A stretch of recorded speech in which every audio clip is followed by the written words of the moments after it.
What is up, everyone? Welcome back to Deal Flow Live. I'm one of your hosts, Brody Vinson. And I'm your other host, Ryan Santa. And today we're doing a special episode. This is actually pre-recorded for y'all from the studio. And Ryan and I today are talking about the importance of human capital when you're going into mergers and acquisitions strategy. Ryan, what was the kind of thinking behind this topic?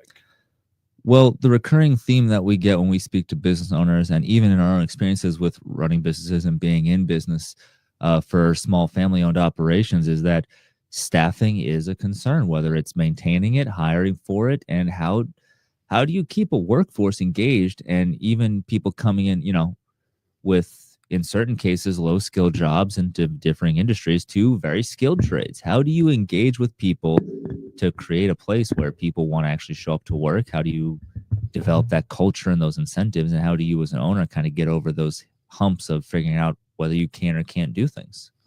I think it's a really good point, because the big thing is, like, if you are going to go buy a company for the first time, or you're going to go buy a company to add on to an existing company, you have to think about what makes the company money. At the end of the day, especially with a service-based company like we talk about often on the show, the humans working in the business are the ones that are making the business money. If we use the example of, like, we often like to use the example of a plumbing company. That's a very, simple business that a lot of people understand.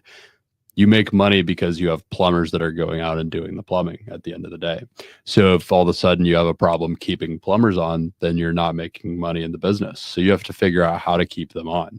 And I think there's two really big things here. We should start with the biggest one, which I think is the money thing, right? The money, like, if the people are well paid, they're a lot more likely to stay. Agreed. I think pay is one of those things that is a constant sticking factor, because you always want to say as an owner, well, I started this company, I footed the capital for this company, I've been here for 10, 20 years. Of course, my paycheck should be the biggest. And there's no disagreement. You did the work. You're paid the most, obviously. But when you're looking at the amount of money coming in that you're taking home, it's a matter of, if my life could be funded off of, let's say, half of this comfortably, where could I put that money into the business to make it so that I could theoretically be less involved, bring more people on to do those things? It's a reevaluation of your cash flow. And we've both experienced this in our time of watching people who we know own business, and Brody, in your experience running one, that the investment in that delayed gratification of reinvesting into your people in business, figuring out where you can add those incentives, whether it's development, training, skill set things, people respond, and people naturally, the law of reciprocation, when I give you something, you're naturally going to want to give me something back. So even if it's not a direct paycheck, maybe if I'm not saying I'm not going to give you $10K a year more, but it's like, hey, let me give you a skill that we can actually sell more of, and that will give you a raise because I've taught you that skill, and I'll give you the raise. Well, now I'm like, well, I want to stick around a bit because you just basically gave me free training that I couldn't really afford by myself. That's exactly right.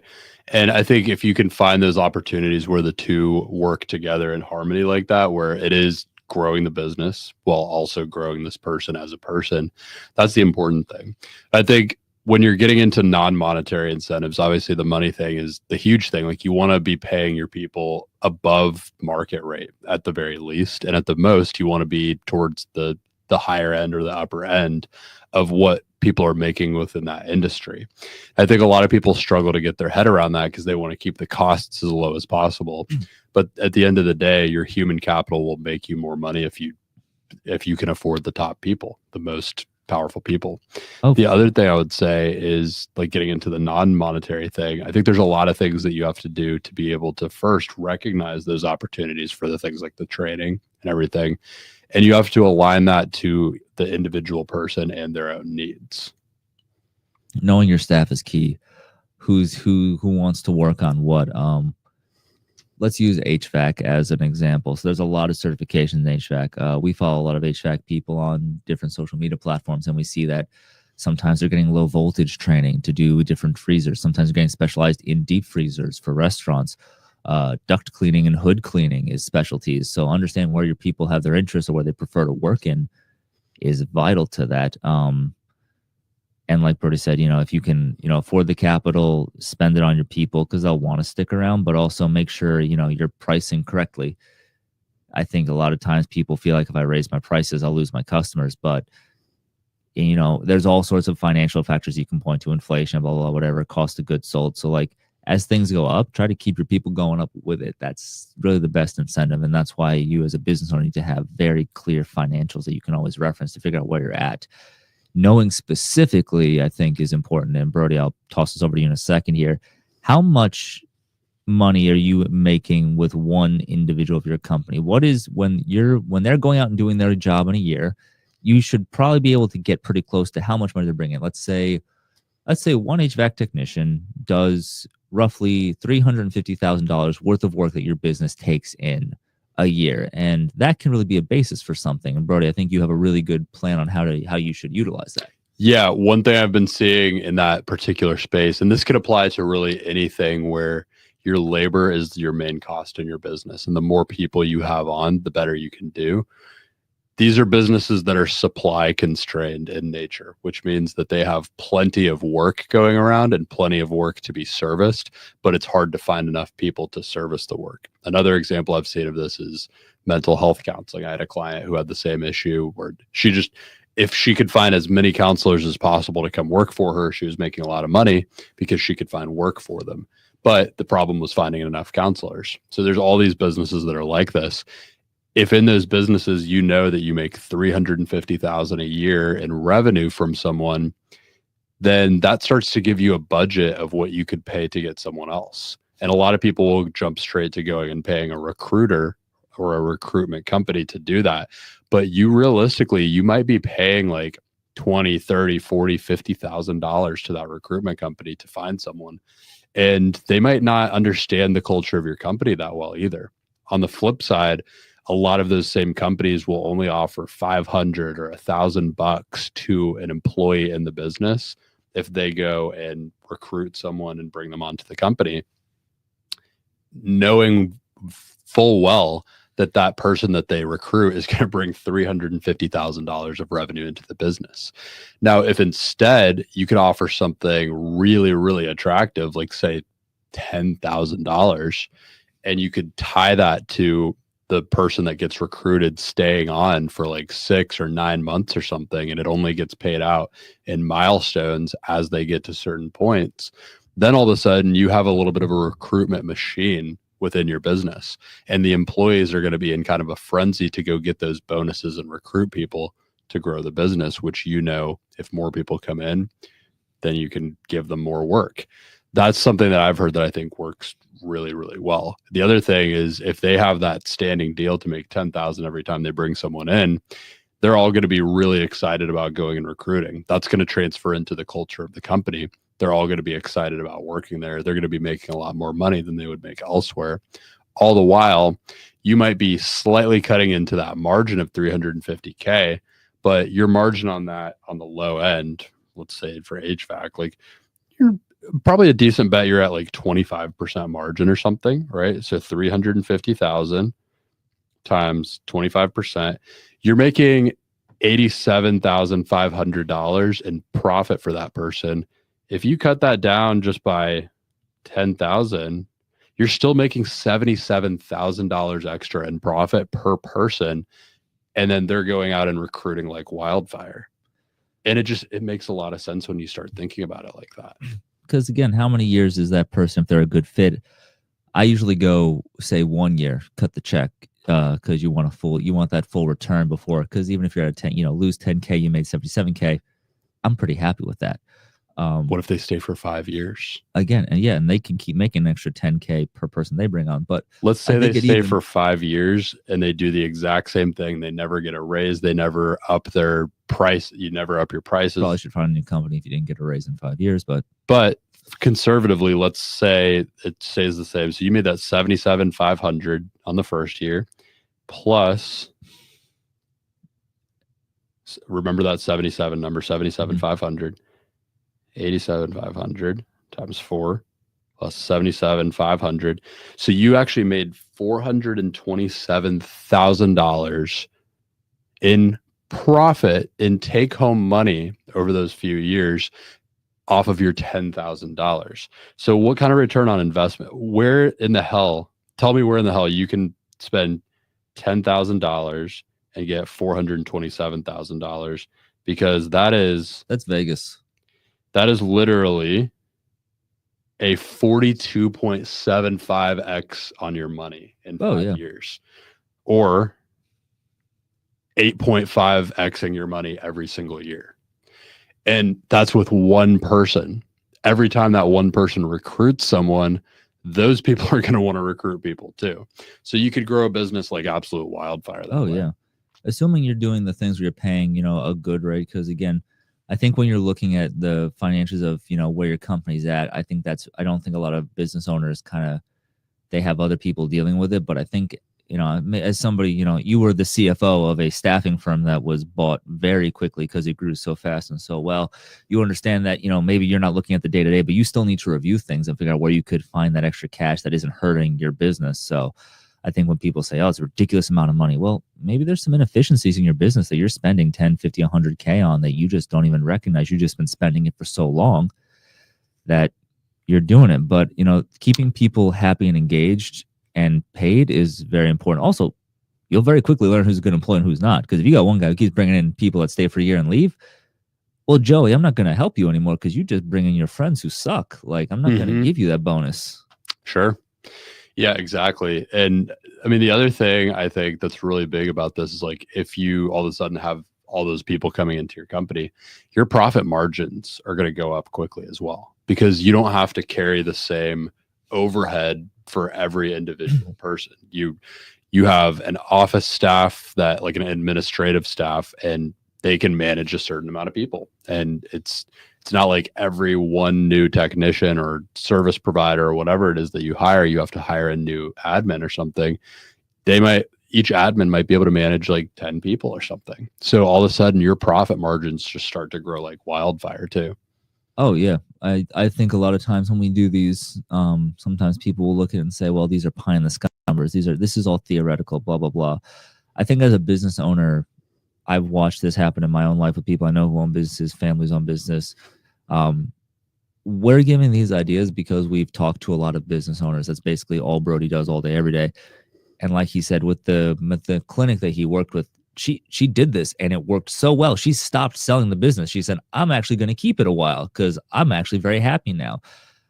It's being able to look inside of your own business and even inside yourself and saying, how can I better serve the people in my business? And what can I do to make this work better? Because at the end of the day, if you can go to bed knowing that you don't have to worry about people quitting, that you don't have to worry about them starting their own company, if they're just happy, chilling, and making lots of money, because it's expensive to start a new business. And risky. Yeah. So if you're already getting paid well, bonuses are coming through, why are you going to leave? Mm-hmm. And you get to sleep easy at night. Now, the one other thing I want to cover while we're on this, outside of the monetary thing, is like the culture. I have this thing called the 3 C's of culture. I learned this by almost losing the key man of my business. And this was a business I later went on to sell with this person still in the business. But before that happened, I almost lost this person. And I got honestly really lucky at the time that I was able to convince him to stay on. But he was running the whole company at the time. And he came to me one day and told me he had decided to quit, not just he was going to quit. And I was able to keep him on and talk him off the ledge. But I learned at that moment the 3 C's of culture, and in turn, retaining employees, which to me is consistency, caring, and cultivating. So you have to be consistent with your employees, like especially your key people. You have to make sure that you're meeting with them regularly and actually addressing their needs on a regular basis, and not just coming when there's like a fire that needs to be put out or there's some emergency or something like that. You got to be consistent with those like one-on-one meetings. You've also got to actually care. You've got to like zone in and actually get to know the person, take a real interest in their livelihood and what they're trying to achieve and why they're there. So rather than just kind of treating them like another number, you've got to ask them questions about like what made you want to work here? What do you see as like the next few years? Like, where do you hope to go? Do you want to grow here? Do you want to just do more of what you're doing, or do you hope to achieve more? You got to actually get to the bottom of those things. and figure out what makes this person tick, because what makes you tick as a business owner is probably very different from what makes them tick. It might be that they want more time freedom. It might be that they want a bigger title. It might be just that they want to make more money, but you won't know if you don't ask and you don't get to know them. The third C is cultivating. The third C is cultivating. So it's one thing to get to know those goals and those things that drive them. But if you don't actually do anything about it, and you don't actually make the moves, make the investments like you were talking about, make the changes, make the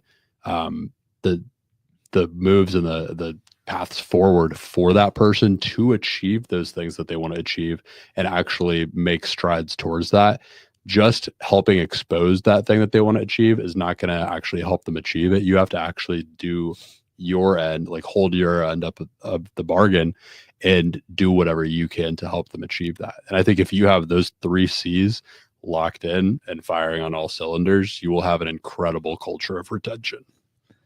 It's the only way I was able to keep on a very key person that made the business sellable.